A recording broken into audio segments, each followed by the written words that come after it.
स्वागत है गाइज आप सभी का हमारे YouTube चैनल नॉलेज बूस्टर में। और आज हम लोग बात करने वाले हैं संविधान की। संविधान के कुछ बेसिक फीचर्स की बात करेंगे और संविधान का एक ओवरव्यू देखेंगे। संविधान होता क्या है और भारत के संविधान के कुछ महत्वपूर्ण बातों की भी जानकारी लेंगे।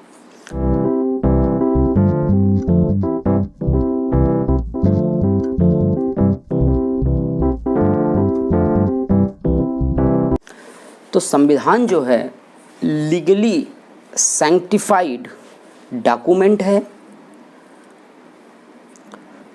जो कि पर्टिकुलर प्रिंसिपल को डिमार्केट करता है और राज्य के विभिन्न अंगों के लिए एक सेट ऑफ रूल्स तैयार करता है।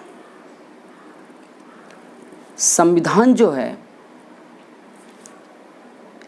वो बताता है बेसिक गवर्निंग प्रिंसिपल को, आधारभूत नियमों को जो कि किसी भी राज्य के लिए आवश्यक है राज्य को सुचारू रूप से चलाने के लिए। ये गाइडलाइन की तरह से काम करता है राज्य के अन्य सभी कानूनों के लिए। राज्य में कोई और कानून ऐसा नहीं बन सकता जो संविधान के विपरीत काम करता हो। संविधान का अनुच्छेद 13 इसी बात पर केंद्रित है। जो भी कानून संविधान के प्रतिरूप काम करेगा वो कानून भारत में लागू नहीं होगा। दुनिया के देशों ने या तो रिटन कॉन्स्टिट्यूशन अपनाया है, लिखित संविधान अपनाया है, या तो अलिखित जो है या अनरिटन कॉन्स्टिट्यूशन अपनाया है। ब्रिटेन में लिखित कॉन्स्टिट्यूशन नहीं है, लेकिन उनके यहाँ कुछ प्रेसिडेंट्स हैं, कुछ सेट ऑफ रूल्स हैं, कुछ गाइडलाइंस हैं जिनको फॉलो करके उनके यहाँ राज्य का सुचारू रूप से चालन होता है। ऐसी जगहों पर जहाँ पे लिखित कॉन्स्टिट्यूशन नहीं है वहाँ पे संविधान को परिवर्तित करना बहुत ही आसान है और एक ऑर्डिनरी लॉ की तरह उनके यहाँ के संविधान को परिवर्तित किया जा सकता है। लेकिन यदि बात की जाए संविधान जहाँ पर लिखित संविधान है तो लिखित संविधान में परिवर्तन करने के लिए कुछ रूल्स दिए गए हैं, कुछ स्टेप्स दिए गए हैं, उनको फॉलो करके ही परिवर्तन उन संविधान में किया जा सकता है। संविधान हमको बताता है कि किसी राज्य की सरकार किस तरह की सरकार है। पार्लियामेंट्री फॉर्म की सरकार हो सकती है या प्रेसिडेंट फॉर्म ऑफ गवर्नमेंट हो सकती है। राष्ट्रपति गवर्नमेंट और स्टेट दोनों का हेड हो सकता है। पार्लियामेंट्री फॉर्म में राष्ट्रपति स्टेट का हेड होता है, गवर्नमेंट का हेड नहीं होता। तो सरकार के जो विभिन्न अंग हैं वो हमें संविधान बताता है कि उन अंगों के काम क्या हैं, उन अंगों के पारस्परिक संबंध को स्थापित करता है संविधान। और संविधान ही भारत का ऐसा एक डॉक्यूमेंट है जो कि राज्य की भी परिभाषा बताता है। संविधान का अनुच्छेद 12 बताता है राज्य की परिभाषा के बारे में। राज्य को बताने वाला सिर्फ एक यही कानून है, यही एक डॉक्यूमेंट है जो राज्य की परिभाषा बताता है और बताता है कि वो कौन कौन सी संस्थाएं हैं, वो कौन कौन से ऑर्गेनाइजेशंस हैं जो राज्य की परिभाषा में आएंगे और जिनको राज्य माना जाएगा। समय समय पर परिभाषा भी बदलती रही हैं। संविधान हमारे लिए स्वतंत्रता, आज़ादी की भी स्थापना करता है।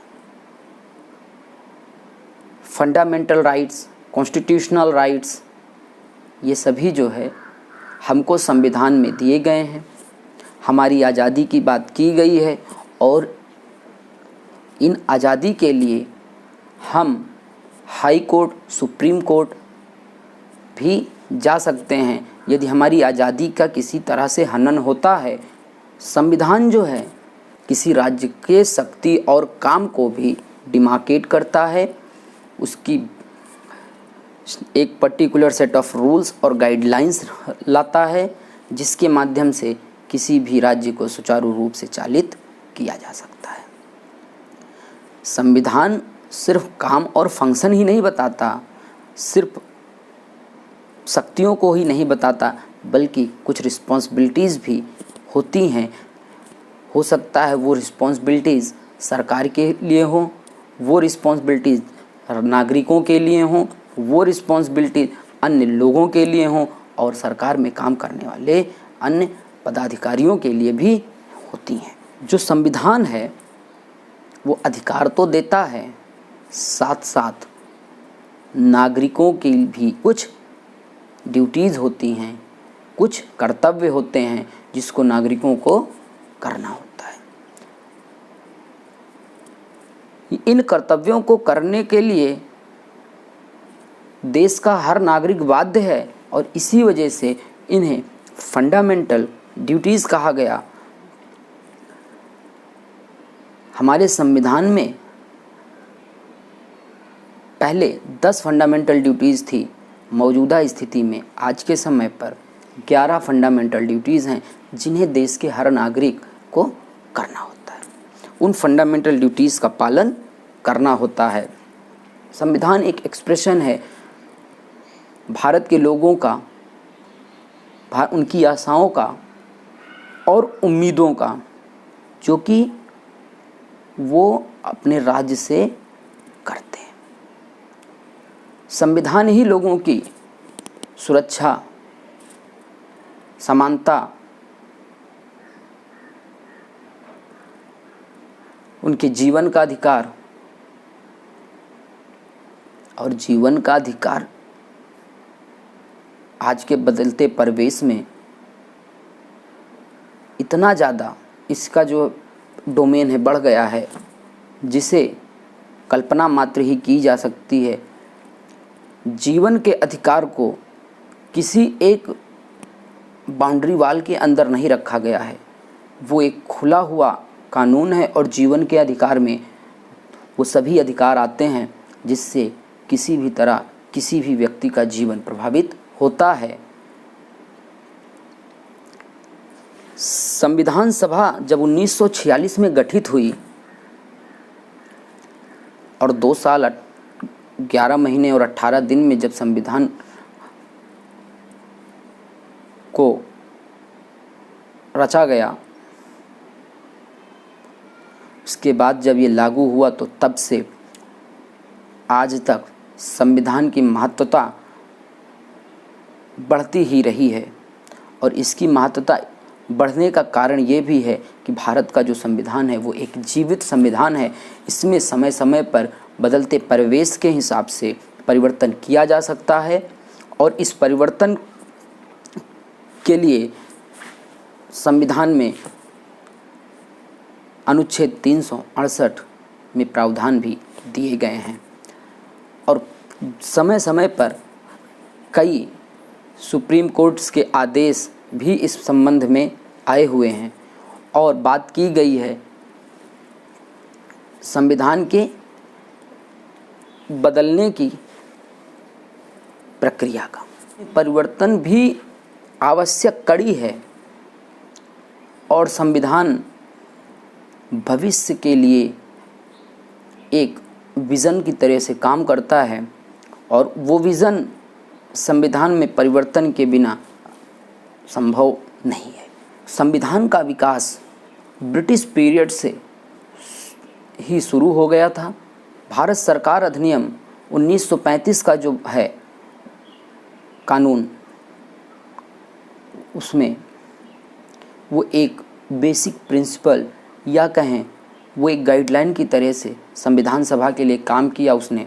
और हमारी जो संविधान सभा ने जो संविधान की रचना की, उसमें 1935 के इस कानून का एक अहम हिस्सा आज भी मौजूद है।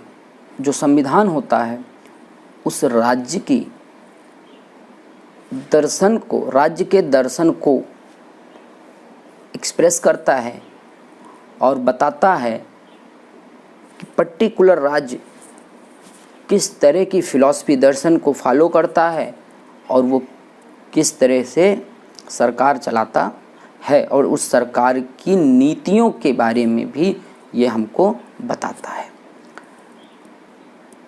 संविधान में प्रियम्बल की बात की गई है।